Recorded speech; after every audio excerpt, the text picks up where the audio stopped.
Nachushka Yamanduchka, Horan Piricha, Kaora Chukuri, Shanta Quake, Indekank, Horan Quadic, Rep en línea CP, y Horan Quadica, Yalinka, Francisco Edison Gutiérrez Granados. Hola, ¿cómo están todos? Facilitador, control escolar, tutor. Mi nombre es Francisco Edison Gutiérrez Granados. Mi grupo correspondiente, de acuerdo al módulo 8, es M8, C2, G17, C41. El título del proyecto es El abuso de los derechos humanos sobre las comunidades indígenas. La introducción. Los derechos humanos y la diversidad cultural están muy relacionados, debido a que la diversidad cultural es muy sensible y no puede existir libremente sin los derechos humanos, ya que los derechos humanos son constantemente pisoteados por un rasgo diferente: color de piel, color de pelo, la población, la forma de vivir, la creencia, la vestimenta, la expresión.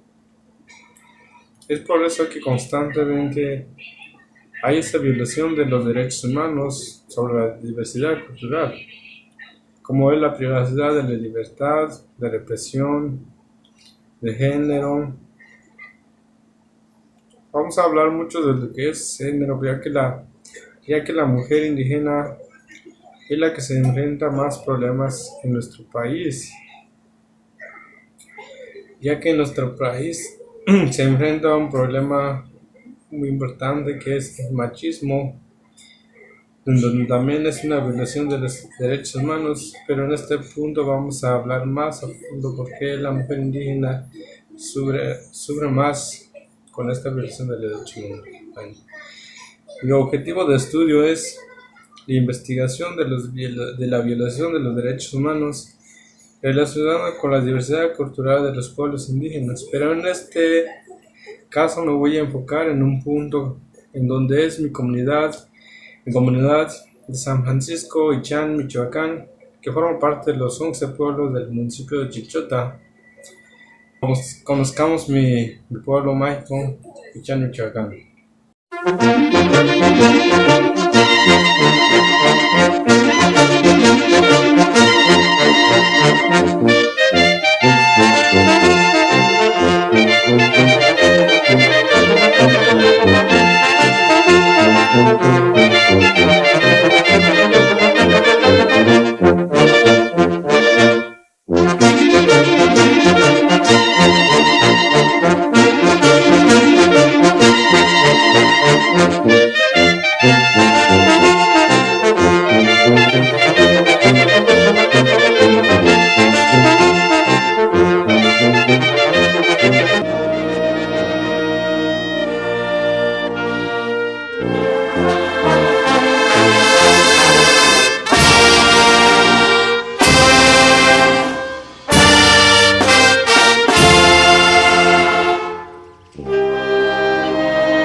Bien, ¿por qué escojo mi comunidad?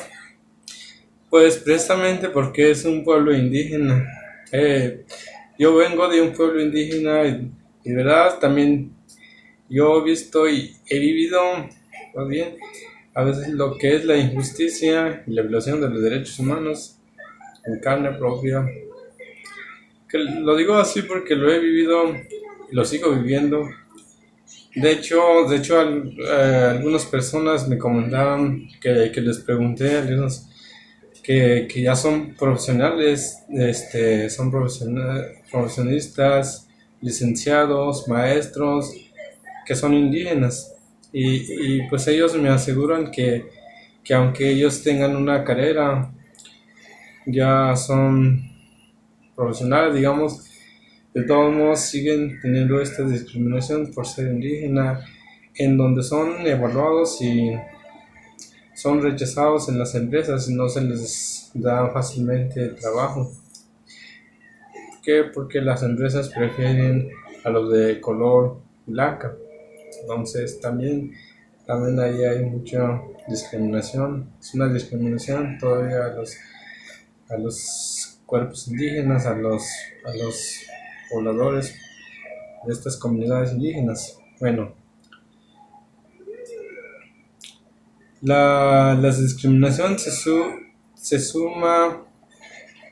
vive debido a la tradición cultural que tenemos, a la vestimenta, al dialecto, ya que para las ciudades urbanas, las ciudades más grandes, ya no hablan este dialecto, hablan solo el español. Bueno, aquí influyen muchas cosas que son la vestimenta y la expresión. Fiestas, ya que son tanto diferentes, ya son totalmente diferentes para las ciudades grandes, debido a su forma de vida, a su poder económico, a su desarrollo. Bueno, con lo que nos enfocamos en defender los derechos y libertades que tiene cada comunidad, que mantiene sus raíces étnicos y artesanales. ¿Cuáles son los 3 principales derechos humanos que defiendo, que promueven la multiculturalidad? Primero, los derechos humanos entendemos que es algo como la libertad fundamental que debe haber para la vida plena de la humanidad. ¿Es cierto? Y segundo, para que una idea se exprese, es decir, cada cultura se debe considerar como el conjunto de rasgos de distinción espiritual, material e intelectual y afectivos a una sociedad, a un grupo social. Tercero, considerando que además de las artes y el idioma, las letras es también un modo de vida particular, la manera de vivir, los valores, las tradiciones y las creencias. ¿Qué valores aplicamos? La igualdad, el respeto y la equidad. Con esto me voy al planteamiento del problema. Para definir los problemas más graves que existen en mi comunidad actualmente, podemos darle 2 nombres que podrían ser las entradas, que son injusticia y discriminación. Aunque esto nomás es una entrada, ya que los problemas que enfrentan realmente las comunidades indígenas son más allá, que son la discriminación, el racismo, los problemas que se enfrentan cada día los pobladores. Cuando salen de sus pueblos, también viven esta discriminación. Cuando van a las ciudades para ir a trabajar, para llevar el sustento en los hogares. El derecho humano que quisiera fortalecer para solucionar este problema sería primero, el derecho que todos los seres humanos nacemos libres e iguales, que no haga distinción sin importar si eres más pobre o por los rasgos de vida físico y sociales.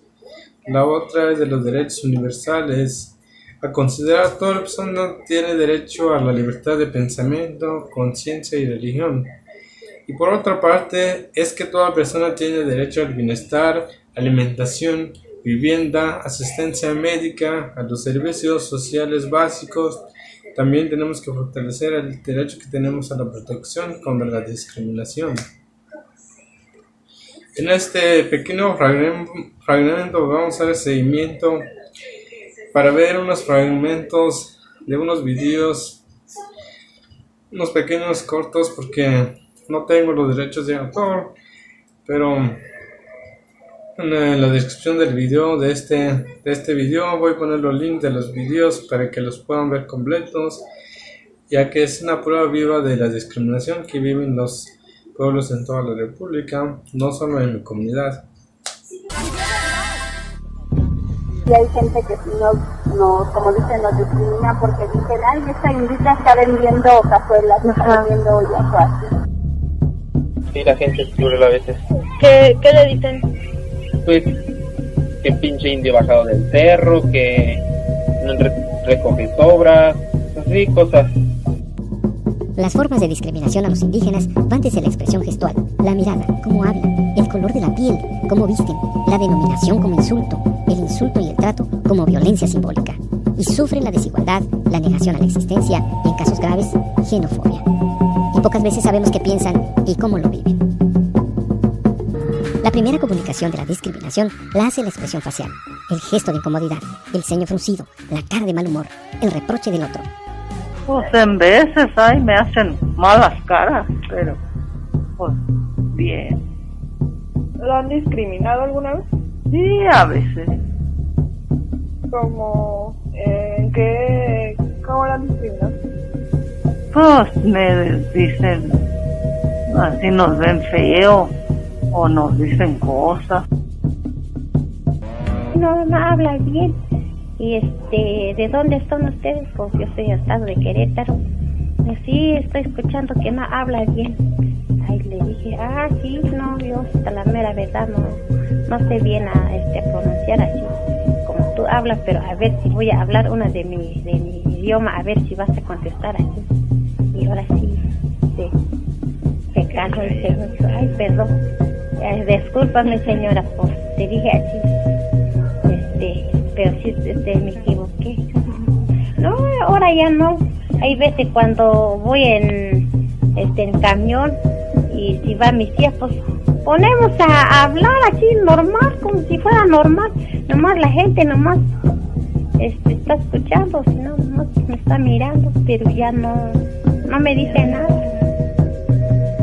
Pues mucha gente pues se nos queda viendo. Lo que pasa, hablamos en náhuatl, pero por la gente ya a veces ya ni hablamos, porque por ejemplo, si está mi esposo y yo estamos platicando en náhuatl, la gente se nos queda viendo o se arremeden. Es lo que hacen, pues ya tratamos de mejor. De hecho ya no les hacía uno caso, cuando recién llegados pues así les decía algo, pero pues ya, si uno se acostumbra, pues ya la gente igual se te queda viendo o te insulta, no sé. Pues sí, lamentablemente cuando era niña. Cuando era niña. ¿En qué forma? En que yo no sabía pronunciar varias palabras en español. Porque nací de ese idioma de indígenas. Mis papás hablaban mucho de ese idioma de indígenas. Del otomí, pues sí. Entonces yo había cosas que no sabía decirlo muy bien. Y pues era ahí donde sí me discriminaban. Pero tengo una niña más pequeña, pues sí entiende, porque le digo y mi idioma, tráigame esta o dame de esta, sí entiende, pero ahora para platicamos o para contestar, ahora ya no. Yo le digo, ¿por qué no quiere contestar? Es que yo ya no sé a decir bien, me da pena, pero yo entiendo todo. Y yo le digo, pues allí en mi casa, pues yo hablo otomí, y acá o me salgo en la calle, yo no me avergüenzo así de mi idioma, porque es el idioma lo que tengo. Las asociaciones que se dan en el prejuicio y el estigma se asociaron en vituperio. El prejuicio es peligroso, pues hace la asociación peyorativa con la burla, el desconocimiento y el trato ruin a las personas indígenas. Pero si te defiendes, vieja india, nos respetas, bueno, pero no son malas las indias, no es que a veces los hacen enojar. Y yo me doy cuenta, y te digo más, la pobrecita gente que así como lo ven, que se dice o como lo ven. Desprecio y conflicto. Una vez me agarraron aquí, ¿cómo se llama? En Constatar, fue a vender. Me agarran, ¿tú de dónde vienes? Como vieron mis puertas que traigo, luego decían, no, pues este canijo no es de aquí. Luego me preguntaron, ¿de dónde vienes? No, pues ahorita ya tengo rato aquí en Celaya. No es cierto, tú dime la verdad. Pues soy de Orizaba. Dice, no, es que no puedes vender aquí, ¿por qué? No, tú no eres de aquí. O sea, se acercó un oficial. Hasta eso, un oficial.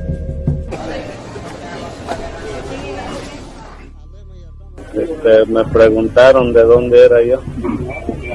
Sí, no recuerdo de qué era, pero una señora trabajaba en el ayuntamiento y me dijo, o sea, sí, la verdad sí me trató mal, Pues de hecho es muy común, a veces de repente sentimos que hay gente que quiere como que aprovecharse pues de que ellos tienen más experiencia, que pues manejan obviamente lo que son el dinero a la hora de pagar, y a veces cuando la gente va a hacer sus entregos de mercancía o de cosechas, regularmente siempre como que se aprovechan de, por así decirlo, de a veces de la ignorancia de las personas acá del pueblo, de que no están muy al contacto con los costos o los pagos en que se manejan, y es cuando se aprovechan en base, bueno, un poco de eso, ¿no? De la ignorancia de la gente que no está muy al día con los costos de producción que se vienen pagando. Con los de la autoridad he tenido problemas, porque luego a veces pues me roban.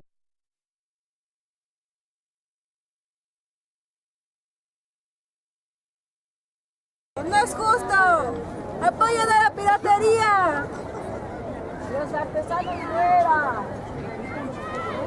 No quiero estar estorbando, amigos. Una solución, el trabajo digno. Que conste que el Grupo Pública me dijo que estorbaba. Bueno, parece que sigue el problema, no están dejando vender aquí a los artesanos indígenas, pero por todo el centro histórico vemos a miles y miles de ambulantes vendiendo piratería, vendiendo productos chinos, vendiendo un sinfín de cosas, y aquí pues vemos todavía el chingo de policías. Ya no vienen disfrazados con su tipo Robocop, ya no vienen con sus cascos, sus escudos, sus toletes, sus grandes escudos, no vienen con gases lacrimógenos, pero han de ser los mismos, pero guardaron esa indumentaria. Supuestamente pues desapareció el cuerpo de granaderos y esperábamos que con la desaparición de esos hijos de la chingada se iba a acabar esto, pero estamos viendo aquí el acoso contra los artesanos indígenas, a los cuales les están dando aquí mucha carrilla. Bueno, vemos el chingo de policías aquí, algunos policías mujeres, policías hombres, pero pues parece que están levantando sus cosas. Allá vemos una ancianita de más de 90 años, creo, a la cual tampoco la están dejando vender. Y al parecer ya levantaron todos, porque o al menos la mayoría. Más abierta que nunca.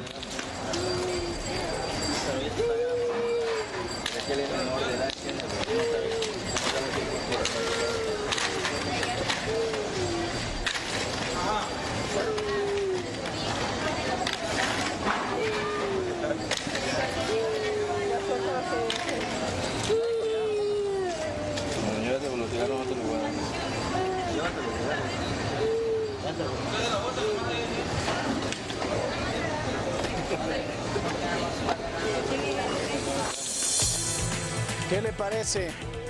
El envalentonado inspector, el señor de Tabasco que roba además de todos los cigarros. La más pura definición de un hijo de su maldita madre, ¿no? ¿Usted cómo lo ve? Es un video que ha causado gran indignación. Es el llanto desesperado de un niñito que es obligado por dos funcionarios, bueno, por decirles de alguna forma, del ayuntamiento de Villahermosa a tirar los dulces que vendía. Lo peor es que además de humillarlo, uno de ellos, el imbécil le robó 3 cajetillas. Este desgraciado abusivo se llama Diego López Jiménez.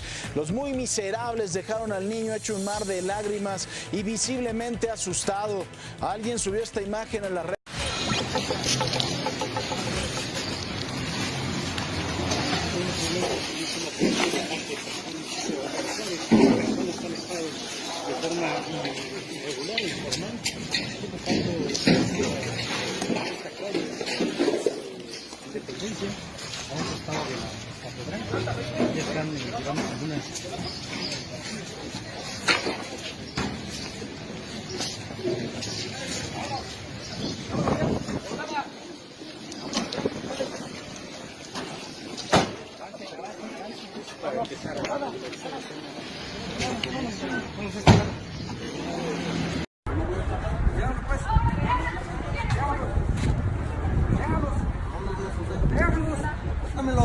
Suéltamelo.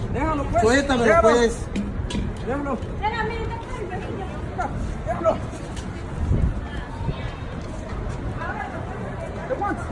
Vete por aquel otro. Vete por aquel otro.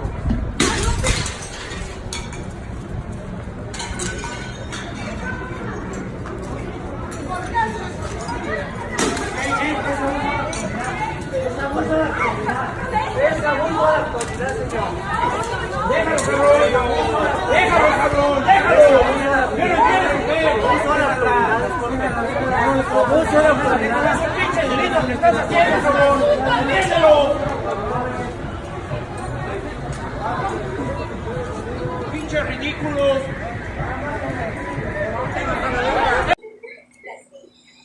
Bueno, como observamos los fragmentos de los videos, vemos que las autoridades, más allá de defender a nuestros pobladores, a los más vulnerables, lo que hacen es señalarlos, reprimirlos, usando la fuerza, obligándolos a quitarse de esos lugares, que no puedan vender sus artesanías, como si hubieran hecho algo malo. Pero yo digo, ¿por qué? El gobierno, más allá de apoyar a las comunidades indígenas, los categoriza. Reprimir es un acto que usa mucho por parte de los que reciben un poder otorgado por la ley del gobierno. Y lo que hacen, pues, como vimos, les quitaron su mercancía. Una mercancía que con mucho esfuerzo ellos trasladan hasta las ciudades.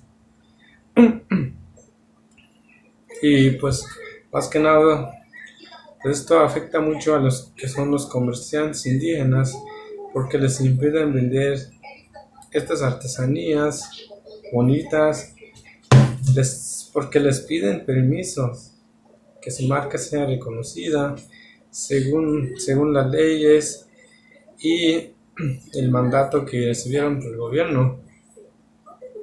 Bueno, es algo absurdo porque pues de alguna forma no podemos verlos a estas personas en un marco de capacidad, porque no cuentan con los suficientes recursos para realizar todo lo que se pide, para tener su propia tienda, para vender sus artesanías, ya que eso lleva mucho tiempo y más dinero, con lo que no están en las capacidades, porque muchas veces ellos nomás sacan lo que es el sustento de sus casas.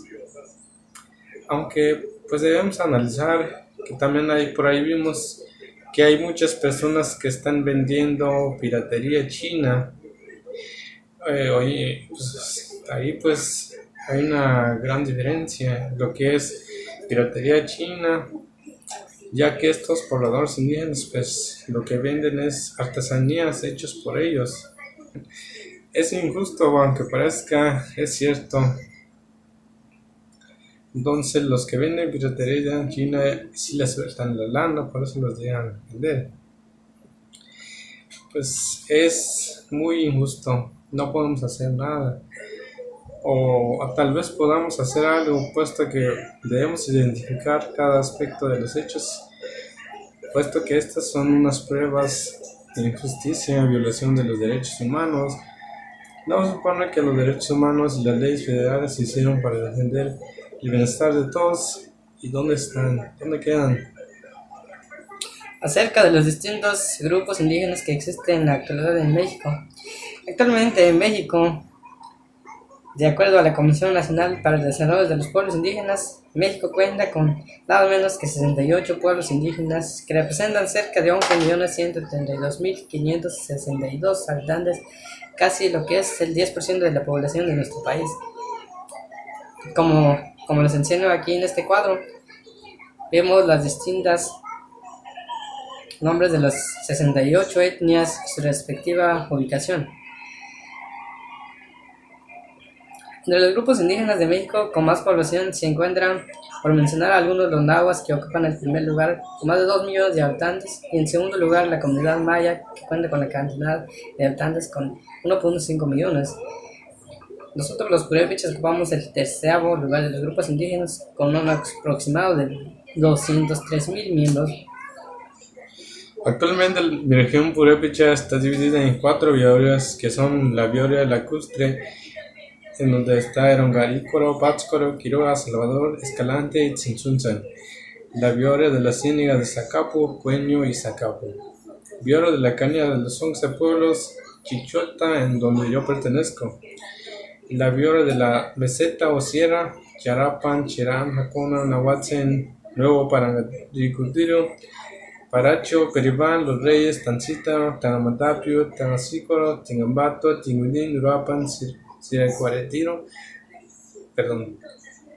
Yo pertenezco a la Biora de la Canidad de los 11 pueblos, como mencioné, Erak Shaman también.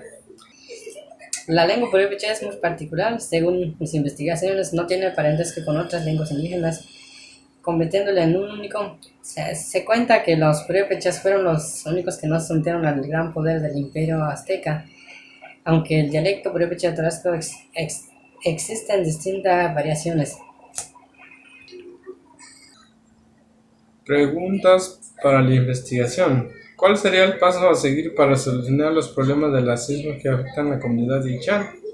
¿Qué necesitamos para llevar a cabo la solución de los planteamientos? ¿Qué necesitamos promover para que se haga valer nuestros derechos? En este caso voy a mostrar o voy a mencionar un modelo de pueblo indígena que tal vez nos contesten a las preguntas de nuestro planteamiento. Antes de ir a una pausa, una historia de verdad ejemplar. En 2011, el municipio de Cherán, en Michoacán, decidió adoptar el autogobierno, organizar su propio cuerpo de policía para combatir a los talamontes que explotaban los bosques de la zona. Desde entonces, uno de sus objetivos ha sido la defensa y la conservación del medio ambiente. Y como parte de ese proyecto, construyeron un gigantesco captador de agua de lluvia en el cerro Cucundicata. Un trabajo de Adrián Tinoco y de Bernardo Zabaleta. La lucha es y fue para defender el territorio, el monte, los minerales, el agua, el aire y la tierra como elemento y los seres humanos. El proyecto de ecosustentabilidad más grande en Cherán es la olla recolectora de agua de lluvia que la comunidad instaló desde 2016 en el cráter natural que hay en la cima del cerro Cucundicata. Es la olla captadora de agua de lluvia más grande de América Latina y busca aprovechar los más de 1,000 litros por metro cuadrado que caen en la región cada año. Tenemos alrededor de una superficie de 16,000 metros cuadrados de superficie de captación de agua de lluvia. Se contrató gente local, con gente ingeniera también local. Toda fue la gente la que proyectó todo esto, el que inició el proyecto, pues toda gente de aquí local de Cherán. La olla tiene un área de 2,000 metros cuadrados que puede contener hasta 20 millones de litros de agua.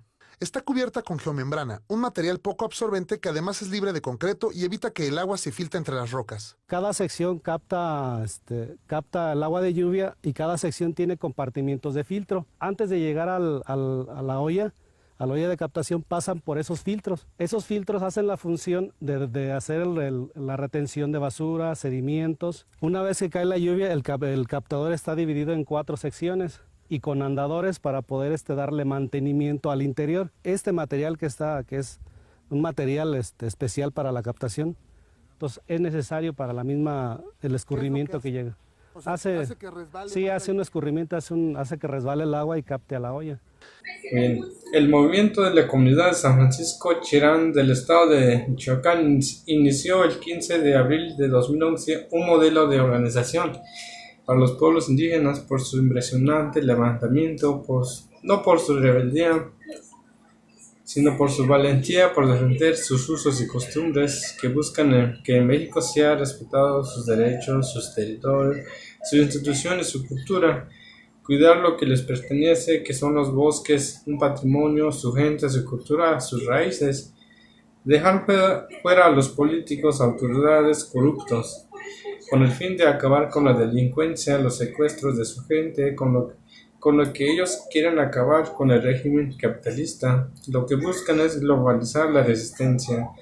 No se inclinan ante la violencia, pero aseguran que defienden lo que les pertenece. Durante este levantamiento aseguran que su pueblo está más unido, aunque había diferencias.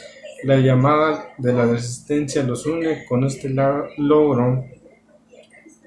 logran proteger a sus hijos, a su gente, su bosque llenos de naturaleza, que es su patrimonio más grande, con lo que no solo expulsaron a los delincuentes, sino que también al presidente, que estaba apoyando a los talamontes y a las autoridades, con lo que se crea también una organización de autoridad por los comuneros y la guardia de los bosques, que cuidan que ningún extraño entre a su pueblo a causar daño.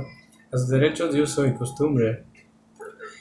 Bien, es un modelo bastante significativo, ya que con esto también se abren las puertas de voces para todas las comunidades indígenas de Michoacán, haciendo que todos los pueblos indígenas tengan participación en la toma de decisiones a nivel estatal, a nacional, de todo lo que los pudiéramos beneficiar o afectar, con lo que se conoce como consulta previa, impidiendo que el Congreso local apruebe una ley de mecanismos que no reconozca los derechos de consulta de los pueblos y comunidades indígenas, un método primordial para la participación de toma de decisiones a través de sus procedentes tradicionales.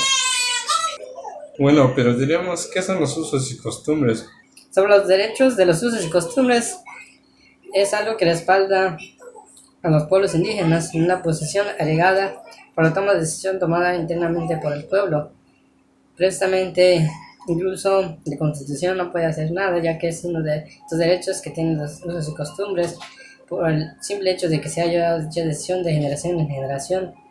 Entonces, por el derecho respetado, otorgado según el libro de la ley y la costumbre de la Cañada de los 11 pueblos, que nos escribe Moisés Franco Mendoza, la costumbre jurídica requiere el mismo rango que la ley, es decir, el mexicano con perfil de derecho occidental igualmente se ha aplicado a los pueblos indígenas.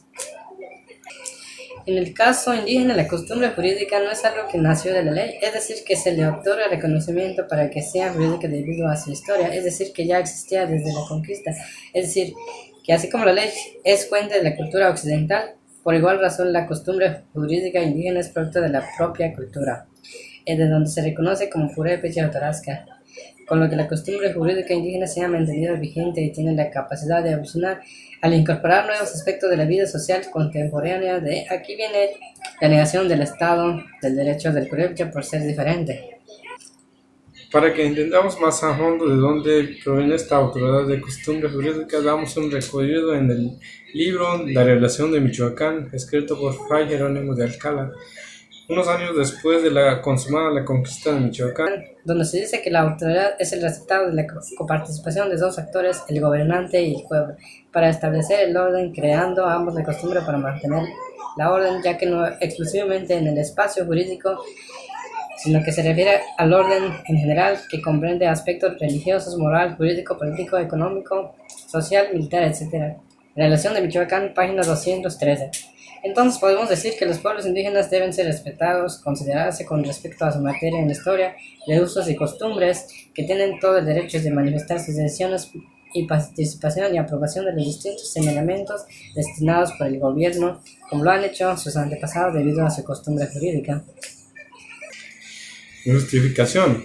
Describo el dolor, el sufrimiento de las personas que viven el racismo, la desigualdad que se ha visto en mi comunidad y en varias partes, según me han compartido mis compañeros, las investigaciones que he llevado a cabo. Por lo que realizando esta investigación llegamos a los fondos de los problemas de desigualdad e injusticia que pasan las comunidades indígenas, para así llegar a un fondo en el que podemos actuar frente a estos problemas. Concluiré mi video con respecto a una pregunta que me hizo una compañera, que si podemos hacer una diferencia que influya en nuestra historia, refiriéndose a mí porque les comenté que yo hablaba un dialecto. Podríamos decir que todos podemos hacer una diferencia en la historia de nuestro país, ya que el idioma es la riqueza más grande porque es el centro de la identidad particular indígena. Porque cuando escuchamos un dialecto de estos, una lengua, escuchamos el sentir de cada pueblo, comunidad indígena, todos originarios de nuestra nación, y con lo que yo les diría que podríamos aprender un idioma materno nunca es tarde, ya que hay muchas de estas lenguas nacionales están en peligro de extinción, más de 25. Gran parte de nuestra cultura de México pues va a cambiar al desaparecer estas lenguas. Con ello se desvanece gran parte de nuestra historia porque el país está cambiando. Entonces lo que yo les diría referente a algún cambio es que encontremos el amor por nuestras raíces, nuestra cultura y le cuidemos, ya que es uno de nuestros grandes tesoros nacionales, ya que tenemos estos grandes tesoros como mexicanos. no solo por el simple hecho de que nos guste el mariachi o la banda, o que tomemos tequila en las fiestas, o que le pongamos chile a todas nuestras comidas, nuestras fiestas populares, sino que nuestra cultura llena de multiculturalidad es lo que hace que México sea distinto a los demás países. Y para que podamos conservarla debemos amarla, cuidarla, respetarla, para que se mantenga esta identidad que nos distingue, esta base de solidaridad que le demostramos a otros países que nos podemos levantar a pesar de las adversidades, de los desastres naturales, porque México sí está unido, ya que estas 68 etnias de los distintos pueblos indígenas no es un papel, una historia que podemos encontrar en la Wikipedia ni una bibliografía, sino que estas maravillosas lenguas están vivas y deben darnos orgullo, porque debemos hacer conciencia de esto, ya que es una realidad de que todos los días los pueblos indígenas pasan por situaciones difíciles debido a su modo de vida. Con esto termino mi proyecto integrador. Les agradezco su presencia por ver un trabajo sobre la marginación que existe entre los pueblos indígenas.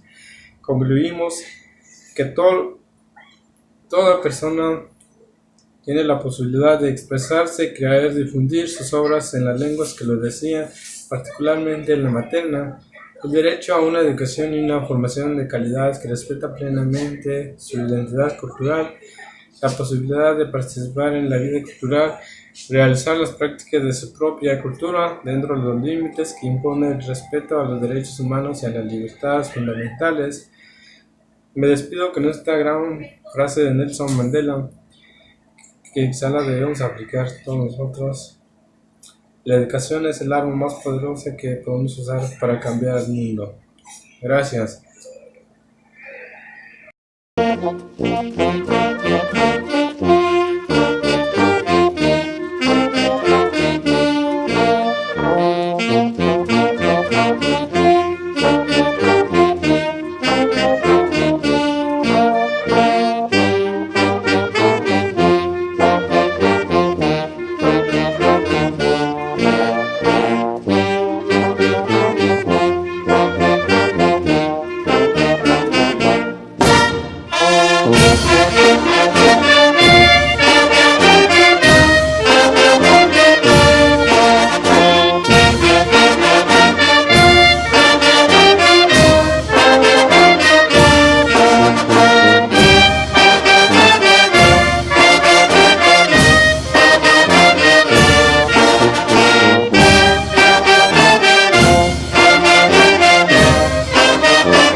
Thank you.